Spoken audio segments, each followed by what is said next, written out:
రాష్ట్రంలో ప్రజలకి ఏదన్నా ఇబ్బంది కలిగితే గనక 5 రోజులు ఆలస్యంగా వచ్చిద్దేమోనండి మహాతల్లి. జగన్మోహన్ రెడ్డికి ఏదన్నా ఇబ్బంది కలుగుతుందంటే మాత్రం 5 నిమిషాలు ఆగకుండా మేకప్ వేసుకొని గాడావుడిగా వస్తూ ఉంటుంది. ఎవరో కాదు, మన మాజీ మంత్రి, మాజీ ఏఐసిసి చైర్మన్, మాజీ యువజన క్రీడా శాఖ మంత్రి అయినటువంటి మాజీ నగర శాసనసభ్యురాలు రోజా గారు వచ్చి అన్యాయమైన అరెస్టులు అంటూ, అక్రమమైన అరెస్టులు అంటూ ఏదేదో మాట్లాడుతుందండి. అమ్మా రోజా, నువ్వు మాట్లాడు, నీ మాటలను బట్టి విశ్లేషణ చేసుకుంటా వెళ్దాం మనం. ఎలా వాళ్ళ అకౌంట్లకు తెచ్చారో అన్ని కూడా క్లియర్ కట్ గా దొరికిపోయాయి. స్కిల్ డెవలప్మెంట్ స్కామ్ లో ఈడీ కూడా కొంతమందిని అరెస్ట్ చేసింది, కొంతమంది ఆస్తుల్ని అటాచ్ చేసి అవినీతి జరిగిందని ప్రూవ్ కూడా చేసిన తర్వాత నాకు కన్ను బాగలేదు, ముక్కు బాగలేదు, కిడ్నీ బాగలేదు, వయసు అయిపోయిందని దొంగ తిరుగుడు చెప్పి బెయిల్ తీసుకొని బయటకు వచ్చి ఏదో తాను తప్పు చేయనట్టుగా ఆ కేసుని ముందుకు నడిపించకుండా ఎలా ఆపేశాడో అందరూ చూశారు కదా. ఇప్పుడు నువ్వు మాట్లాడుతున్నావు కదా చంద్రబాబు నాయుడు గారి గురించి. సరే, నిన్ను ఒక సూటి ప్రశ్న అడుగుతున్నా రోజా, చాలా సూటి ప్రశ్న అడుగుతున్నా. సరస్వతి పవర్ లో గాని, సండూరు పవర్స్ లో గాని, లేదంటే గనక ఏదైతే గనక సరస్వతి సిమెంట్స్ భూముల్లో గాని, సాక్షి ఏది ఇందిరా టెలివిజన్ నెట్వర్క్స్, సాక్షి మీడియాలో గాని అక్రమ ఆస్తులు పెట్టారు, ఇది మనీ లాండరింగ్ జరిగింది అని చెప్పి కేసు నమోదు చేసి 43,000 కోట్లు ఈడీ అటాచ్ చేసి, రీసెంట్ గా కూడా దాల్మియా సిమెంట్స్ వాళ్ళకి సంబంధించి 763 కోట్లు ఆస్తులు సీజ్ చేసిన ఈడీ, మరి అదే కేసులో 12 సంవత్సరాలుగా బెయిల్ మీద ఉంటున్న జగన్మోహన్ రెడ్డి ఏమి చెప్పి బెయిల్ తీసుకున్నాడు? చంద్రబాబు నాయుడు గారిని అయితే నువ్వు అంటున్నావు కన్ను నొప్పి, కాలు నొప్పి, గుండె నొప్పి అన్నావు. జగన్మోహన్ రెడ్డికి ఎక్కడ ఏది నొప్పి పుట్టింది చెప్పు. మీ అందరికి తెలియని విషయం ఏందో తెలుసా? జగన్మోహన్ రెడ్డి వేసిన ఫస్ట్ పిటిషన్ చెవితే నవ్వులాటుగా ఉండింది, దయచేసి ఎవరు నవ్వద్దు బెయిల్ కోసం. జగన్మోహన్ రెడ్డి వేసిన ఫస్ట్ పిటిషన్ వచ్చే తెలుగు ఫిస్టుల్లా అని. అంటే ఫిస్టుల్లా అంటే కనుక తెలుగులో చెప్పొచ్చు అనుకోండి, కానీ మహిళలు వింటారు కాబట్టి చెప్పలేకపోతున్నాను. సారింది, ఇబ్బందిగా ఉంది నాకు, నేను పొనుకోలేకపోతున్నాను దీని మీద అని చెప్పి ఫస్ట్ బెయిల్ పిటిషన్ అప్లై చేశాడండి. కావాలంటే వెళ్ళి చూసుకోండి, దాంట్లో ఫస్ట్ బెయిల్ పిటిషన్ అప్లై చేసింది కాయ జారింది అని. రోజా నువ్వు మాట్లాడుతుంటే కనుక నాకు నవ్వు, అది గుర్తొచ్చి నవ్వు వచ్చింది నాకు. మరి ఇన్ని చెబుతున్నావు కదా నువ్వు, మరి 12 సంవత్సరాలుగా బెయిల్ మీద ఉన్నాడు కదా జగన్మోహన్ రెడ్డి, దాని గురించి ఎందుకని మాట్లాడలేవు? ఎందుకంటే గనక మనకు ఒక మైక్ కావాలి, మైక్ మందలుగా మాట్లాడటానికి మనకు మేకప్ కావాలి. ఆ మేకప్ ఉండాలన్నా, ఎదురుగా మైక్ ఉండాలన్నా సరే నీ పక్కన జగన్మోహన్ రెడ్డి ఉండాలి. ఎందుకంటే నేను మిగతా వాళ్ళు ఎవరు రానిరు కాబట్టి. అందుకని చెప్పి నువ్వు జగన్మోహన్ రెడ్డి గురించి నోరెత్తి మాట్లాడలేవు. సరే, ఇంకా మాట్లాడుకుందాం రా రోజా. నీకు దమ్ము ధైర్యం ఉంటే ముఖ్యమంత్రి సిబిఎన్ గారు చెప్తున్నా, స్కిల్ డెవలప్మెంట్ స్కామ్ లో మీ మీద పెట్టిన కేసులో మీరు ఎలా సంతకాలు పెట్టి డబ్బును దోచుకున్నారు ఈ ప్రభుత్వంలో అనేది ఈడీ కూడా ఓకే చేసింది. దాన్ని ఎందుకు సిఐడి విచారణ ముందుకు నడవనీయకుండా ఆపేశారు?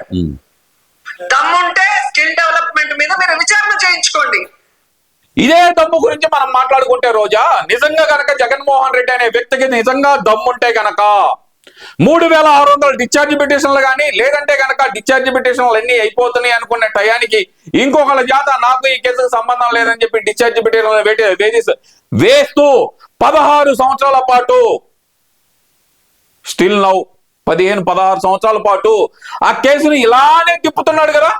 నిజంగా దమ్ముంటే గనక జగన్మోహన్ రెడ్డి అనే వ్యక్తికి నిజంగా దమ్ముంటే రోజా నువ్వే అడగాలి ఈ ప్రశ్న.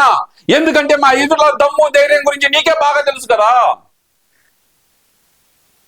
ఎవరు ఆడంగిలి వాళ్ళు, ఎవరు మగాళ్ళు నీకు బాగా తెలుసు కదా రోజా.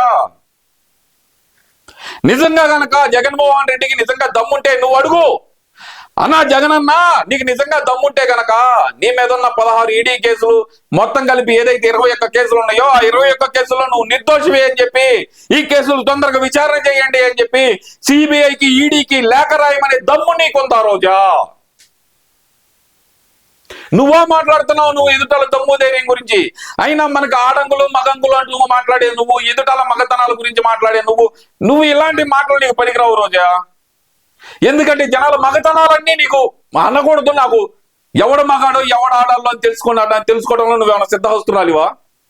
ఎదుటల దమ్ము ఎంత ఉందో తెలుసుకోవడానికి నువ్వేమన్నా కొలత మీటర్లు ఏమన్నా పెట్టావా? నీ దగ్గర ఏమన్నా ఉన్నాయా కొలత మీటర్లు? ఏం మాట్లాడుతున్నా?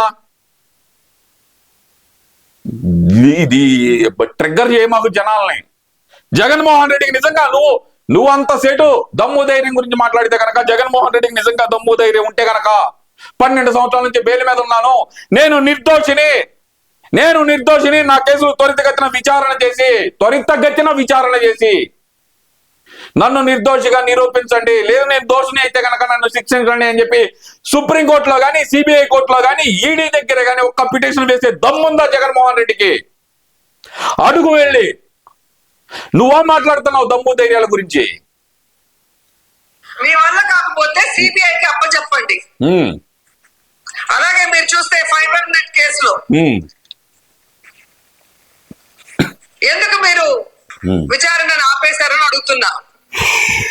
నేను ఇప్పుడే అడిగా నిన్ను, ఆంజనేయులు గారి మీద ఒక కేసు నేను ఇప్పుడే అడిగా నిన్ను, దానికి సంబంధించి నీకు నిజంగా దమ్ముంటే కనుక జగన్మోహన్ రెడ్డి తరఫున నువ్వన్న పిటిషన్ అయ్యి, మా జగనన్న అమాయకుడు, మీరు కావాలంటే త్వరితగతిన విచారణ చేసి మా జగనన్న మీద ఉన్న అక్రమ కేసులన్నీ కొట్టేయండి అని చెప్పి నువ్వే ఈ పిటిషన్, మీ జగనన్న తరపున నువ్వు వేస్తావు పిటిషన్. ఆ దమ్ము నీకుందా? మీ వైఎస్ఆర్సీపీ నాయకులకి ఎవరికైనా సరే అంత దమ్ముంటే కనుక చంద్రబాబు నాయుడు గారి బేదీ విజనరీని కానీ, లేదంటే కనుక ఆయన దమ్ము ధైర్యం గురించి, ఆయన కేసుల గురించి మాట్లాడే దమ్ము ధైర్యం ఉన్న వైసీపీ నాయకులు ఎవరైనా సరే, అమ్మా ఇంక్లూడింగ్ రోజా నువ్వు కూడా, నిజంగా నీకు అంత దమ్ముంటే కనుక చంద్రబాబు నాయుడు గారి మీద మాట్లాడిన మాటలన్నీ ఏదైతే ఆయనకి దమ్ముంటే విచారణ జరిపించండి అంటారు కదా, మీ వైఎస్ఆర్సీపీ నాయకులు కానీ, రోజా నువ్వు కానీ నిజంగా మీ అందరికీ దమ్ముంటే కనుక జగన్మోహన్ రెడ్డి అమాయకుడు, ఆయన మీద పెట్టిన కేసులన్నీ కొట్టేయండి, త్వరితగతిన విచారణ చేయండి అంటూ పిటిషన్ వేసే దమ్ముంటే కనుక మీ అందరికి తోడుగా నేను ఉంటాను. అందరం కలిసి పిటిషన్ వేద్దాం జగన్మోహన్ రెడ్డి మీద. పేడ వదిలింది రాష్ట్రానికి. లేదా మిథున్ రెడ్డి గారి మీద ఒక దొంగ సాక్ష్యాలతో ఒక కేసు పెట్టి భయభ్రాంతులకి గురి చేయాలంటే ఎవరు భయపడే ప్రసక్తి లేదు. ఇక్కడ ఎవరైనా భయపడుతున్నారు? మేము తప్పు చేయలేదు కాబట్టి ఎవరికి భయపడాల్సిన అవసరం లేదు. మీరు దొంగ సాక్ష్యాలతో ఎన్ని కేసులు పెట్టినా మేము న్యాయపరంగా పోరాడి బయటికి వస్తాం. కానీ మీ మీద కేసులు విచారణ జరిగితే మీరు పర్మనెంట్ గా జైలుకి వెళ్తారన్న సంగతి మీకు తెలుసు. నువ్వు వెళ్లే టైం దగ్గరలోనే ఉంది రోజా. ఆడుదాం ఆంధ్ర కేసు ఆల్మోస్ట్ చివరికి వచ్చింది, నిన్న అరెస్ట్ చేయడమే మిగిలింది. ఇక జగన్మోహన్ రెడ్డి మీద నువ్వు చెబుతుంది జగన్మోహన్ రెడ్డి గురించి అని చెప్పి ప్రజలందరూ అనుకుంటున్నారు రోజా. ఎందుకంటే కనుక జగన్మోహన్ రెడ్డి కేసులన్నీ విచారణ జరిగితే గనక రాష్ట్రానికి పట్టిన సూర్యగ్రహణం చంద్రోదయం అవుతుంది అని చెప్పి చాలా మంది ఎదురు చూస్తున్నారు. చంద్రోదయం అయ్యింది కానీ సూర్యగ్రహణం ఇంకా రాష్ట్రాన్ని వదలలేదు అనేది అందరూ అనుకుంటున్నారు. ఆ గ్రహణం కూడా తొందరలోనే వదిలింది అని భావిస్తున్నారు. ఆ కేసుల విచారణ ఏదో త్వరితగతిన అయితే గనక జగన్మోహన్ రెడ్డి వెళ్తాడా లోపలికి, చంద్రబాబు నాయుడు లోపలికి వెళ్తాడా అనేది ప్రజలే చూస్తారు కదా. నీకెందుకు తొందర? తొందర అమ్మా నీకు,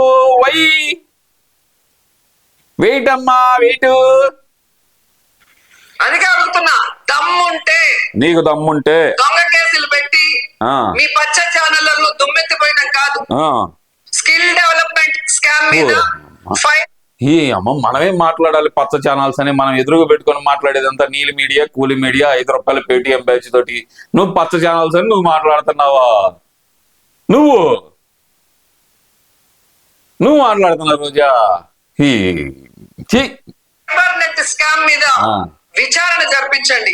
మీకు ఆ దమ్ము లేకపోతే సిబిఐ కప్పు చెప్పండి అని కూడా డిమాండ్ చేస్తున్నా. నీకు దమ్ముంటే గనక మా అన్న నిర్దోషి అని చెప్పి ఒక పిటిషన్ అయ్యి రోజా వేస్తావా? పిటిషన్ నీకు దమ్ముంటేనే రోజా నీకు దమ్ముంటేనే. తర్వాత వచ్చి మళ్ళీ నన్ను అడిగావు అనుకో, నువ్వు ఎందుకు అడిగావు ఆ మాట, నీకు దమ్ము లేదని చెప్పి జనాలకు తెలిసిపోద్ది. మాట్లాడు. అసలు చంద్రబాబు నాయుడు అనే వ్యక్తి సంతకానికి విలువ లేదు అని ఇప్పుడు 4వసారి ముఖ్యమంత్రి అయినప్పుడు కూడా తెలుస్తోంది. ఏడాది అవుతుంది. ఈ ఏడాదిలో ఆయన పెట్టిన మొదటి సంతకం ఎంతవరకు అమలైందని నేను అడుగుతున్నా. ఒకసారి గవర్నమెంట్ వెబ్సైట్కి వెళ్ళి డిఎస్సి నోటిఫికేషన్ వచ్చింది. ఆయన మొదటి సంతకం పెట్టింది డిఎస్సి మీద, దాని సంతకం వచ్చింది. ఆల్రెడీ అది నోటిఫికేషన్ అయింది. జూన్ 6న ఎగ్జామ్స్, జూలై 6న రిజల్ట్ అని చెప్పి కూడా అనౌన్స్ చేయడం కూడా అయిపోయింది. నీ బాధ ఏంది? నీ బాధ ఏంది? మాట్లాడుకుందామా? ఎవరి సంతకం గురించి మాట్లాడుతున్నా నాకు అర్థం కాలేదనుకున్నా మాట్లాడుకుందాం. ఆగు. ఇంతకన్నా సిగ్గుచేటు ఇంకేమైనా ఉందా? నేను సిగ్గు గురించి నువ్వు మాట్లాడు మాకు రోజు, నాకు సిగ్గేస్తుంది. జగన్ గారు కానీ ఒక సంతకం పెడితే ఆ రోజు నుంచి అమల్లోకి వస్తుంది. అది సంతకం అంటే. నిజమేనమ్మా, వైఎస్ఆర్ ఒక సంతకం పెట్టాడు. తిరుమలకి 7 కొండలు కాదు 102 కొండలే అని చెప్పి ఒక సంతకం పెట్టాడు. ఆ సంతకం అమల్లోకి రాలేదే. మద్యపాన నిషేధం చేస్తాను, సిపిఎస్ రద్దు చేస్తాను, ప్రతి మండలానికి ఒక కోల్డ్ స్టోరేజ్ కడతాను, ప్రతి నియోజకవర్గానికి ఒక వృద్ధాశ్రమం కడతాను, హజ్ వెళ్లే యాత్రికుల కోసం విజయవాడ నుంచి ఫ్లైట్లు ఏర్పాటు చేస్తానని మాట్లాడాడు. ఏమయ్యాయి రోజా? ఏమయ్యాయి? వింటున్నావా? ఇన్ని చెప్పినా కదా, వింటున్నావా? సంతకానికి విలువ, సంతకానికి విలువ అంటే ఊరకి తెల్ల కాగితం మీద ఎర్రింకుతోటో పచ్చింకుతో కేకటం కాదు మాయ్. ఈను సంతకానికి విలువ అంటే గనక మనకి ఇక్కడ ఉండాలి. మనం దేని మీద సంతకం పెట్టాము, దాన్ని ఎలా చేయాలి అని. ఏదైతే నువ్వు డిఎస్సి గురించి మాట్లాడుతున్నావో 2024 ఫిబ్రవరిలో డిఎస్సి నోటిఫికేషన్ గురించి అందరూ అడుగుతుంటే కనుక మీరు ఇచ్చినది ఏంది? ఏమిచ్చారు? 8,000 పోస్టులు మాత్రమే ఖాళీగా ఉన్నాయని చెప్పి ఇచ్చారు. ఈ రోజు 16,000 చిల్లర పోస్టులతోటి ఒక పక్కన చంద్రబాబు నాయుడు గారు డిఎస్సి నోటిఫికేషన్ ఇస్తే అది ఫేక్ అంట. మీ కోడి బుర్రలన్నింటినీ తీసుకెళ్లి మ్యూజియంలో పెడితే గానీ బాగుపడదు రాష్ట్రం. దయచేసి చెబుతున్న రోజా, నువ్వు దమ్ము ధైర్యం గురించి మాట్లాడమాకు, ఆడంగులు మగంగుల నుంచి మాట్లాడమాకు. నువ్వు ఆడంగి వెదవులు అన్న తర్వాత వీళ్ళ మగతనం ఏమో కెట్ట తెలిసిందా అని చెప్పి జనాలందరూ అనుమానాలతో ఉన్నారు. దయచేసి ఆ మాట మాత్రం ఎక్కడ వాడవద్దు.